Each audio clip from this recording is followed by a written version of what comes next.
আমন্ত্রণ বিশ্ব বাংলায়, আপনাদের সঙ্গে আছি আমি ইকবাল হোসেন। শুরুতেই সংবাদ শিরোনাম।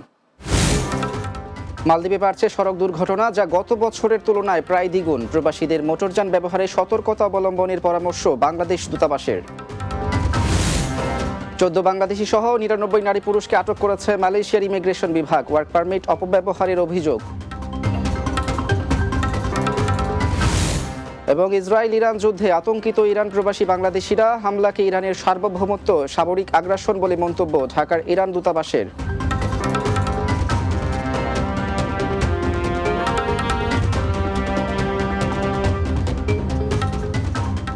শুনছিলেন শিরোনাম, এবারে বিস্তারিত। ইদানিং মালদ্বীপে ঘটছে অহরহ সড়ক দুর্ঘটনা, যা গত বছরের তুলনায় উল্লেখযোগ্য পরিমাণে বৃদ্ধি পেয়েছে। বিভিন্ন সময় এসব সড়ক দুর্ঘটনায় অনেক প্রবাসী বাংলাদেশিরা আহত এবং নিহত হয়েছেন। তাই মোটরযান ব্যবহারের ক্ষেত্রে বিশেষ সতর্কতা অবলম্বনের অনুরোধ জানিয়েছেন মালদ্বীপে অবস্থিত বাংলাদেশ দূতাবাসের ভারপ্রাপ্ত হাইকমিশনার মোহাম্মদ সোহেল পারভেজ। মালদ্বীপ প্রতিনিধি সোহেল রানার পাঠানো তথ্য ছবিতে আরও জানাচ্ছেন মাহমুদ রুবেল।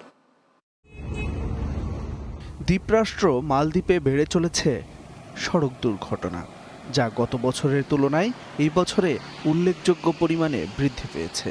মালদ্বীপ ট্রাফিক পুলিশের তথ্য অনুযায়ী গত বছর মোট সড়ক দুর্ঘটনা ঘটেছে 2886টি, কিন্তু চলতি বছরের প্রথম 3 মাসে দুর্ঘটনা ঘটেছে 1068টি, যা গত বছরের একই সময়ের তুলনায় অনেকটাই বেশি।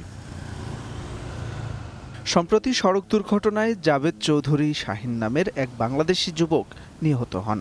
এখন পর্যন্ত বিভিন্ন সড়ক দুর্ঘটনায় অনেক বাংলাদেশি আহত হয়েছেন, আবার কেউ কেউ দুর্ঘটনায় পঙ্গুত্ব বরণ করে দেশে ফিরে গেছেন। আগের তুলনায় এই দেশে অ্যাক্সিডেন্ট বৃদ্ধি পাচ্ছে, কারণ গাড়ি চালানোর সময় ফোন ব্যবহার করে এবং অন্য চিন্তায় থাকে, বিদায় অ্যাক্সিডেন্ট বৃদ্ধি পাচ্ছে। আমি মনে করি এগুলা থেকে বিরত থাকলে অ্যাক্সিডেন্ট অনেকটাই কমবে। যদি সতর্ক সহকারে গাড়ি চালায় তা আশা করি অ্যাক্সিডেন্টের সংখ্যাটা অনেক কমে যায়। আমাদের অবহেলিতর কারণে এই অ্যাক্সিডেন্ট সড়ক দুর্ঘটনাগুলো বেশি হয়ে থাকে।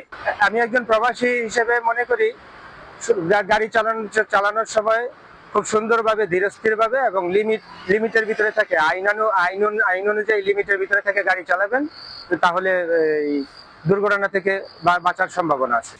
প্রবাসী বাংলাদেশিদের সতর্ক হওয়ার পাশাপাশি সড়ক ও ট্রাফিক আইন মেনে চলার পরামর্শ দেন মালদ্বীপে নিযুক্ত বাংলাদেশের ভারপ্রাপ্ত হাইকমিশনার মোহাম্মদ সোহেল পারভেজ। আমাদের অনুরোধ থাকবে অবশ্যই যারা এখানে রাস্তাঘাটে চলাচল করছেন এবং যানবাহন যারা চালাচ্ছেন তারা যেন সতর্কতা অবলম্বন করেন এবং যথাযথ যেই নিরাপত্তা সামগ্রী যেটি রয়েছে, বিশেষ করে মোটরসাইকেলের ক্ষেত্রে ভালো মানের যে হেলমেট রয়েছে সেটি পরিধান করবেন এবং সাবধানে আপনারা চলাচল করবেন, যাতে করে কোনো প্রবাসী বাংলাদেশী যেন কোনো দুর্ঘটনার পতিত না হয়।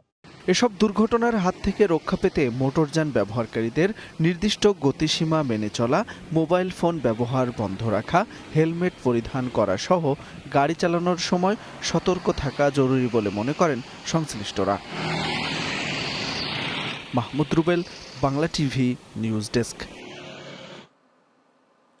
মালয়েশিয়ার পাহাং ইমিগ্রেশন বিভাগ JIM 6টি বিনোদন কেন্দ্রে অভিযান চালিয়ে 85 জন বিদেশি নারীকে আটক করেছে। এছাড়া আটক করা হয়েছে 12 বাংলাদেশি সহ অন্তত 14 জন বিদেশি পুরুষ কর্মীকেও। রোববার পাহাং JIM পরিচালক নূর সারফ্রিজিয়া ইহসান এক বিবৃতিতে জানিয়েছেন, দেশটির কুয়ান্তানের কাছে জালাল গম্বুতের কয়েকটি বিনোদন কেন্দ্রে একযোগে অভিযান চালিয়ে তাদের আটক করা হয়। আটক 99 জন বিদেশিদের মধ্যে 81 জন থাই, বাংলাদেশি 12, লাওটিয়ান 4, ইয়েমেনি 1 এবং চীনা নাগরিক 1 জন। পরবর্তী ব্যবস্থা নিতে আটককৃত সব বিদেশিকে কেয়ামান ইমিগ্রেশন ডিটেনশন ডিপো বেড়ায় নিয়ে যাওয়া হয়েছে। নুরসাফ জিয়া আরও জানান, অভিযানে কাগজপত্র পরীক্ষার সময় দেখা গেছে আটককৃত সবাই ওয়ার্ক পারমিটের অপব্যবহার সহ বিভিন্ন অপরাধ করেছেন। ইরানে ইসরায়েলের হামলার ঘটনায় সেখানে বসবাসরত বাংলাদেশি নাগরিকের মধ্যে উদ্বেগ ও আতঙ্ক তৈরি হয়েছে। দেশটির নির্দেশনা মেনে চলাফেরা করেছেন সকল বাংলাদেশিরা। দেশটির রাজধানী তেহরান ছাড়াও গুরুত্বপূর্ণ শহর সিরাজ ও ইস্পাহানের বিভিন্ন প্রতিষ্ঠানে কর্মরত রয়েছেন অনেক বাংলাদেশি। ইরানে বসবাসরত বাংলাদেশিদের নিরাপত্তা নিশ্চিত করতে বাংলাদেশ দূতাবাসও কাজ করছে। দূতাবাসের তথ্য অনুযায়ী এখন পর্যন্ত তাদের ক্ষয়ক্ষতির কোনো খবর পাওয়া যায়নি। বাংলাদেশি দূতাবাসের তালিকায় ইরানে 672 জন বাংলাদেশি রয়েছেন, তবে তালিকার বাইরেও বিপুল সংখ্যক বাংলাদেশি রয়েছেন দেশটিতে। ইসলামী প্রজাতন্ত্র ইরানের ভূখণ্ডে ইসরায়েল সরকারের নগ্ন আগ্রাসনের তীব্র নিন্দা জানিয়েছে বাংলাদেশে অবস্থিত ইরানের দূতাবাস। দেশটির সশস্ত্র বাহিনীর একাধিক কমান্ডার, বিজ্ঞানী এবং নিরীহ নারী শিশুর মৃত্যুকে ইরানের সার্বভৌমত্বের প্রতি সামরিক আগ্রাসনের উদাহরণ বলে আখ্যা দিয়েছে। সোমবার দূতাবাস থেকে পাঠানো এক বিজ্ঞপ্তিতে জানানো হয়, এই আগ্রাসনে জাতিসংঘ সনদের সুস্পষ্ট লঙ্ঘন। এই পরিস্থিতিতে জাতিসংঘ সনদের 51 নম্বর অনুচ্ছেদ অনুযায়ী ইসলামী প্রজাতন্ত্র ইরান কঠোর জবাব দেওয়ার বৈধ ও ন্যায়সঙ্গত অধিকার সংরক্ষণ করে। আন্তর্জাতিক সম্প্রদায়, বিশেষ করে জাতিসংঘ, ইসলামিক দেশ এবং জোট নিরপেক্ষ আন্দোলনের সদস্য রাষ্ট্রগুলোর প্রতি আহ্বান জানিয়ে ইরান বলছে, সবাই যেন এই আগ্রাসী কর্মকাণ্ডের ব্যাপারে দ্রুত ও কার্যকর প্রতিক্রিয়া জানায়। এই আগ্রাসনের বিপজ্জনক পরিণতির সম্পূর্ণ দায়ভার জায়নবাদী শাসক গোষ্ঠীকেই বহন করতে হবে বলেও হুঁশিয়ারি দিয়েছে ইরান।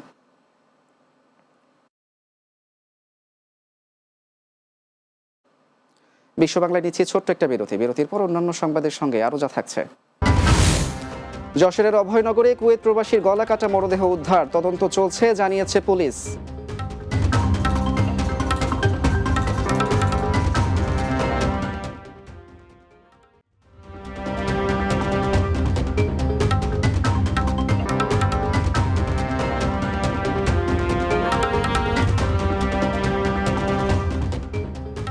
বিরতির পর বিশ্ব বাংলায় স্বাগত আরও একবার। যশোরের অভয়নগরে কুয়েত প্রবাসী হাসান শেখ নামে এক যুবকের গলা কাটা মরদেহ উদ্ধার করা হয়েছে। রোববার সকালে উপজেলার সিদ্ধিপাশা ইউনিয়নের নাউলি সরকারি প্রাথমিক বিদ্যালয় সংলগ্ন একটি মাছের ঘেরের পাড় থেকে মরদেহটি উদ্ধার করে পুলিশ।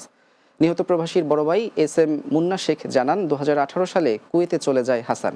সেখানে একটি ডিপার্টমেন্টাল স্টোরে কাজ করত। দীর্ঘ 7 বছর পর বাড়ি ফিরে বিয়ে করেছে। 6 মাস ছুটির 4 মাস শেষ হয়েছে। 2 মাস পর কুয়েতে ফিরে যাওয়ার কথা ছিল তার। তিনি আরো বলেন, ঘটনার দিন শনিবার রাত 10টা পর্যন্ত বন্ধুদের সঙ্গে বাড়ির পাশে আড্ডা দিয়েছে হাসান। এরপর থেকে নিখোঁজ হয় সে। এই হত্যার সঙ্গে যারাই জড়িত তাদের দ্রুত গ্রেপ্তার করা সহ দৃষ্টান্তমূলক শাস্তির দাবি করেছেন পরিবারের সদস্যরা। অভয়নগর থানার ওসি শুভ্রপ্রকাশ দাস জানান, হত্যার কারণ ও জড়িতদের শনাক্তে পুলিশের একাধিক টিম কাজ শুরু করেছে। রহস্য উদ্ঘাটন হয়, তা বিচার যাতে গ্রামবাসী যাতে আমাদের এই বিচার পাইতে সহায়তা করে। আমার ছেলেদের দাদা আজে বেলা তাদের আমি পাশে চাই। তবে প্রশাসনের প্রতি দৃষ্টি আকর্ষণ করি যে সুষ্ঠু তদন্তের মাধ্যমে প্রকৃতির আসামির কঠিন থেকে কঠিন শাস্তি হোক। অভয়নগর থানা বিএনপির পক্ষ থেকে একদম কঠিন ভাবে বিচারের শেষ মাথা পর্যন্ত দেখবো তাদের দৌড়াতে। এই হত্যাকাণ্ডটি কি কারণে সংগঠিত হয়েছে এগুলো আমরা খতিয়ে দেখছি। যুক্তরাজ্যের হিস্ট্রিক্যাল সিটি খ্যাত লিঙ্কনে বাংলাদেশি কমিউনিটির আয়োজনে ঈদ পুনর্মিলনী অনুষ্ঠিত হয়েছে। ব্রিটেনের আলো বাতাসে বেড়ে ওঠা নতুন প্রজন্মের শিশু কিশোরদের অংশগ্রহণে এই আয়োজন করা হয়। দেশীয় সংস্কৃতির ঐতিহ্যবাহী খেলাধুলা সহ নানান ধরনের আকর্ষণীয় আয়োজনের মধ্য দিয়ে দিনব্যাপী এই অনুষ্ঠানে স্থানীয় প্রবাসী বাংলাদেশিরা অংশগ্রহণ করেন। অনুষ্ঠানে সভাপতিত্ব করেন Lincoln Bangladeshi community chairperson Abdul Rafiq. পরিচালনা করেন কমিউনিটি ব্যক্তিত্ব সাইফুল ইসলাম সাইফ। এ সময় উপস্থিত ছিলেন councillor Nadim Aziz, Alex, David, doctor Mizan, Mohammad Harun, Turan Mia, Gulzar Mia, Abul Kashem Khan, Nurul Amin Tarek, Abdur Rahman Rukon, Shipon Ahmed, Jamal Hossain ও আবুল কালাম সহ আরও অনেকেই। পবিত্র ঈদুল আজহা উপলক্ষে ঈদ পুনর্মিলনী অনুষ্ঠানের আয়োজন করেছে কুয়েত প্রবাসী লক্ষ্মীপুর জেলা বিএনপির নেতৃবৃন্দ। কুয়েত প্রতিনিধি আহ জুবেদ জানান, দেশটির ফরওয়ানিয়া এলাকায় আয়োজিত অনুষ্ঠানে সভাপতিত্ব করেন কুয়েত প্রবাসী লক্ষ্মীপুর জেলা বিএনপি কুয়েতের সভাপতি হোসনি মোবারক সুমন। সাধারণ সম্পাদক আব্দুল মালেকের পরিচালনায় এতে প্রধান অতিথি হিসেবে ভার্চুয়ালি যোগ দেন লক্ষ্মীপুর জেলা বিএনপির যুগ্ম আহ্বায়ক অ্যাডভোকেট হাসিবুর রহমান হাসিব। বিশেষ অতিথি হিসেবে ভার্চুয়ালি যুক্ত ছিলেন কুয়েত বিএনপির সাবেক সাধারণ সম্পাদক প্রকৌশলী কাজী মঞ্জুরুল আলম। প্রধান বক্তা ছিলেন কুয়েত বিএনপির নেতা শফিকুল ইসলাম শফিক। এছাড়াও অতিথি হিসেবে ভার্চুয়ালি যোগ দেন বাংলাদেশ কেন্দ্রীয় ওলামা দলের নেতা আলহাজ আবু সাইদ, লক্ষ্মীপুর জেলা স্বেচ্ছাসেবক দলের সাধারণ সম্পাদক হারুনুর রশিদ হারুন সহ অনেকেই। পরে হোসনি মোবারক সুমনকে সভাপতি ও আব্দুল মালেককে সাধারণ করে 101 সদস্য বিশিষ্ট পূর্ণাঙ্গ কমিটি ঘোষণা করা হয়। নীরবে নিভৃতে মানবতার সেবা করে যাচ্ছেন ইতালির ভ্যানিসে বসবাসরত ডামুডা উপজেলার প্রবাসীরা। তাদের উদ্যোগে গঠিত ডামুডা উপজেলা অ্যাসোসিয়েশন অব ইতালি এখন অসহায় মানুষের নির্ভরতার নাম। ভ্যানিস প্রতিনিধি সোহানুর রহমান উজ্জ্বল জানান, ডামুডা উপজেলা অ্যাসোসিয়েশন অব ইতালির কার্যক্রম আরও বেগবান করার লক্ষ্যে সম্প্রতি ভ্যানিস বাংলা স্কুলে আলোচনা সভা অনুষ্ঠিত হয়েছে। সংগঠনের সভাপতি হালিম খানের সভাপতিত্বে অনুষ্ঠানটি সঞ্চালনা করেন সাধারণ সম্পাদক মোহাম্মদ উল্লাহ সোহেল। সভায় বক্তব্য রাখেন সাংগঠনের সহসভাপতি মিন্টু হাওলাদার, সহসভাপতি শাইখ আহমেদ, জেনেভা প্রভিন্সের সাংগঠনিক সম্পাদক রোমান্স শিকদার, কোষাধ্যক্ষ ওমর ফারুক বাদল, সহপ্রচার সম্পাদক ইমরান পাইক সহ আত্মমানবতা বিষয়ক সম্পাদক সাজিদুর রহমান হিমু ও সাংস্কৃতিক সম্পাদক মোহাম্মদ সজীব সর্দার। এ সময় উপস্থিত ছিলেন সদস্য মনির হোসেন, মাসুদ বিশ্বাস, সালাম, সুমন মেম্বার, মোহাম্মদ মাসুম সর্দার, রাসেল পাইক, নাজমুল ইসলাম, মাকসুদ, রতন মাহমুদ ও জুয়েল সহ অনেকেই। প্রথম আমরা টার্গেট করলাম বোরজানতি, প্রথম মিটিং আমরা বোরজানতি করলাম। সেখানে হানি গেছে, শৈলে গেছে, আমাদের মুরাদে গেছে, মদেনাতে, রোমে, নাপোলিতে, আমরা যেই শহরগুলিতে আমাদের দামোদর লোক সংখ্যাগরিষ্ঠতা সেই সব শহরে গেছি। যাদের সংসার চলে সারাদিনে 100 টাকায়, তাদের জন্য 1 লক্ষ টাকা চিকিৎসার জন্য পাওয়া, এটা তাদের পরিবার থেকে অন্তর থেকে একটা দোয়া ছিল আমাদের জন্য। এবং আপনারা দেখছেন যে আমাদের স্বচ্ছতার কোনো ঘাটতি নাই, আমরা এখানে 1 টাকা পর্যন্ত হিসাব গ্রুপে দিয়ে দিই। শেষ করছি বিশ্ব বাংলা, তবে যাবার আগে সংবাদ শিরোনামগুলো জানিয়ে দিচ্ছি আরও একবার। মালদ্বীপে বাড়ছে সড়ক দুর্ঘটনা, যা গত বছরের তুলনায় প্রায় দ্বিগুণ। প্রবাসীদের মোটরযান ব্যবহারে সতর্কতা অবলম্বনের পরামর্শ বাংলাদেশ দূতাবাসের। 14 বাংলাদেশি সহ 99 নারী পুরুষকে আটক করেছে মালয়েশিয়ার ইমিগ্রেশন বিভাগ, ওয়ার্ক পারমিট অপব্যবহারের অভিযোগ। ইসরায়েল ইরান যুদ্ধে আতঙ্কিত ইরান প্রবাসী বাংলাদেশিরা, হামলাকে ইরানের সার্বভৌমত্বে সামরিক আগ্রাসন বলে মন্তব্য ঢাকার ইরান দূতাবাসের। এবং যশোরের অভয়নগরে কুয়েত প্রবাসীর গলা কাটা মরদেহ উদ্ধার, তদন্ত চলছে জানিয়েছে পুলিশ।